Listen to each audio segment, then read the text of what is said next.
Elijah Arroyo. Jeez, oh man, oh. Tell you these, is it both the Miami guys that I cannot pronounce? You don't like Miami guys? I guess not. All right. Ends in O. From Matt O'Hara. I know, you would think. But anyway, tight end, Miami, 6'5" and an eighth, 250 pounds, 10-inch hands. He's 22 years old. He just turned 22 at the beginning of April. He didn't run anything at the combine or do any of the drills. But last year, except the bench. Oh, he did. He benched 22 reps. Why do I not have that? Oh. Was that pro day? No, that was combine. Oh, how the heck did I miss that? Oh. All right. Anyway, random one thing that he did. Yeah, right. So last year in 13 games at Miami, he had 35 receptions, 590 yards receiving, and 7 touchdowns. He did that on 47 targets with only 1 drop for a 2.8% drop rate, and he had 313 yards after the catch. Yeah, with Arroyo, he's a player that screams. Are you sure it's not Arroyo? Orion. Oh, it's Orion. Okay. All right. No, he's a player that screams potential. Now, if you look at the box scores, you're gonna be like, we're talking about a guy that like didn't even crack 600 yards this year, and you look at his other season, you're like, oh, he played 5 games, then 6 games, that like missed a lot of time due to injury, didn't put up monster numbers, and you're like, what about that screams potential? Because it looks disappointing on paper. Does. Yep. However, you watch his tape and you look at some of the skills that he has.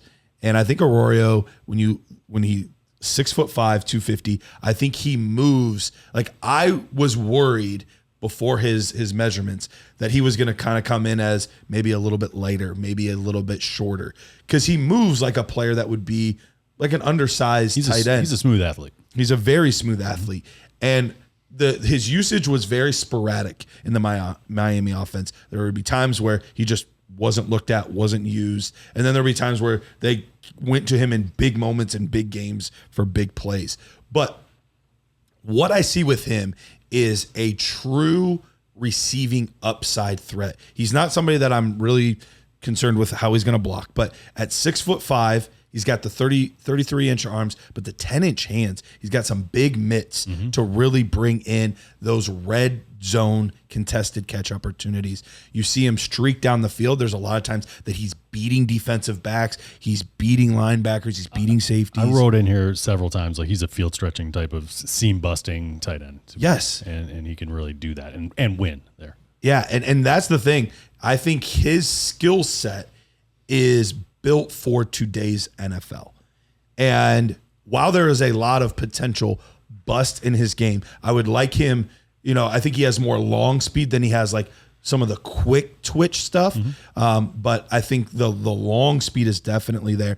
I think he plucks the ball with pretty natural hands in his game. And there's some good stuff in his route running. And it's interesting too to hear all the reports that came out from the Senior Bowl, because you even watch his tape. You could see kind of the progression of his stats, but even his confidence and his usage and things like that improved over the course of the season. And I think part of that might have been just getting healthy. He finished his redshirt sophomore campaign injured, torn ACL, came back, had a hard time coming back from that torn ACL. He did the next year. He did a hard time, and so the first few games he's still figuring things out. And he looked more fluid as the season went on. And then you watch some of the clips from the Senior Bowl, and everybody's talking about this guy was like unguardable. Right. Like, he's just making play after play after play. Now, granted, the Senior Bowls, those drills are kind of set up for pass catchers to succeed.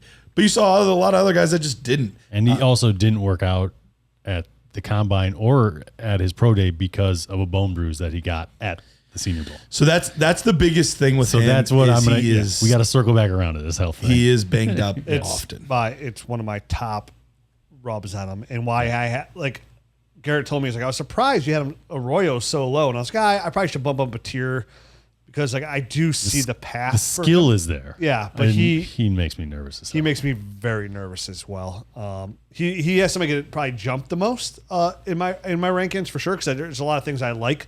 But again, it's some of these hard ends are tight. You have to go off of like Matt said, projecting, because a lot of them just don't get enough involvement to see anything. So you're looking for how well they move, how do they get off the line, how good are their hands. He checks a lot of boxes in all those respects. Yeah, fluidity wise, like outside of Colston Loveland, he's probably the most fluid tight ends out of all these guys. So like, there's a lot there to like about him. I thought he had nice hands. I thought he was very fluid in his movements, but those injury concerns. I mean, they have the knee issue, but then have trouble with the knee at the following year, where you only played 11 games in 2 years because of your knee. That's a huge red flag to me. That usually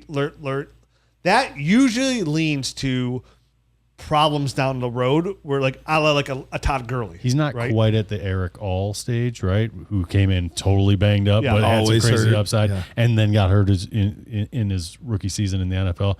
But he's close to me. Like he's on my list of people I'm very nervous. But I will take a risk on him at some point. Yeah. Because the ceiling is there. He has definitely got a high ceiling. I'm real curious to see where an NFL team is going to take him and risk on him, because that's going to really judge my evaluation too for that path. Because again, I mean, it's not just the injuries too. I thought like his yards after the catch for size was pretty non-impressive.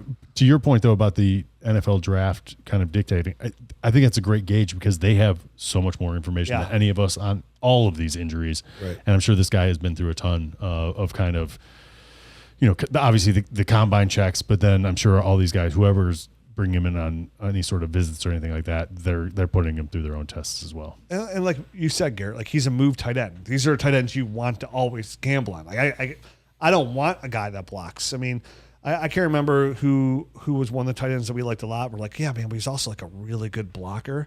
So teams are going like, Yeah, he might just end up falling into this blocking. So they're probably gonna have him just block. Even like a guy like Darnell Washington coming out, like he can move pretty well for a big guy, but wow, he could block pretty well too. So they're probably just have him block. Like you don't want that. You want to move tight end so they go out there and catch football. So he does have that. And he kind of fits the mold of exactly what Garrett was talking about earlier. Like if I'm drafting tight end, I want to get guys at the upside of being that move tight end. And he fits this bill to a T. Like when just watching him move. But there are a lot of red flags here. So I actually bumped him down in my overall ranks pretty significantly because of it. I can understand that. I just need to see more, and I want to see where he ends up in the NFL draft. Agreed. So He's a guy who moves the most. He's a guy I'm keeping an eye on, and I can't remember exactly where I have him in my tight end ranks, but it's not as high as his talent would dictate. Yeah, I think he's my tight end 5. Yeah, because I have 3, 4. He's tight end 5. I put him right behind TJ Giddens, and he actually ends the tight end group of what I only have 5 tight ends. I kind of that you're even interested in, really. And he's one of he's the last 5. Okay, of the 5. Yeah, he's 4 for me. He's very close with Mason Taylor. We'll get to Mason Taylor next episode. He's really close with him, and just because I don't care as much about floor unless I'm taking him in like the first round. I care about ceiling. Yeah. See, what's weird is I have Harold Fannin and Mason Taylor neck and neck. Okay. As 3 and 4. Like I can go either way, and we'll talk about that. Makes sense. So Fannin's more your guy, or Arroyo's a little bit more. Yeah.